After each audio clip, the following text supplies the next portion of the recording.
Hi, I'm Dr. Brett Belchitz. Today I'm going to talk to you about an easy way to fix a common problem that I see in the emergency room, which is nosebleeds in adults and children. So this is one of the most common reasons I see for visits to my emergency room, and it's also one of the easiest things that you can fix at home and prevent an unnecessary trip to the hospital or to the clinic. So there's a number of mistakes people make when they have a nosebleed. So first of all, number one, compression of the nose is really important, but what a lot of people do is they squeeze this top hard part of the nose. So right here, this is all bone. If you squeeze here, it's not going to do anything. So when you're going to do compression to stop a nosebleed, you have to squeeze down here on the soft part of your nose. So what I recommend is you take this part of your nose between your thumb and your first finger, squeeze as hard as you can, and you hold right there.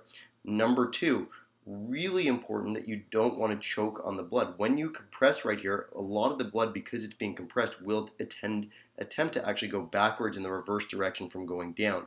And so what a lot of people do is they put their head back, and unfortunately then the blood goes down your throat and you have an awful choking sensation. So number two, when you're squeezing, you want to put your chin down so that the blood does not go down your throat.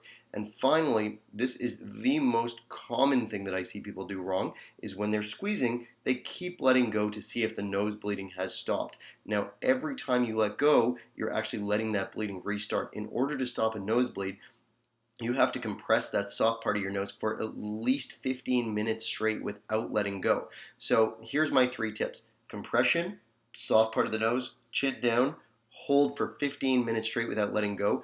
Those three steps alone will stop about 90 to 95% of nosebleeds, and you can avoid a trip to the hospital. If those three steps don't work, get yourself seen right away in an emergency room or a clinic, because you will need more care at that point in time.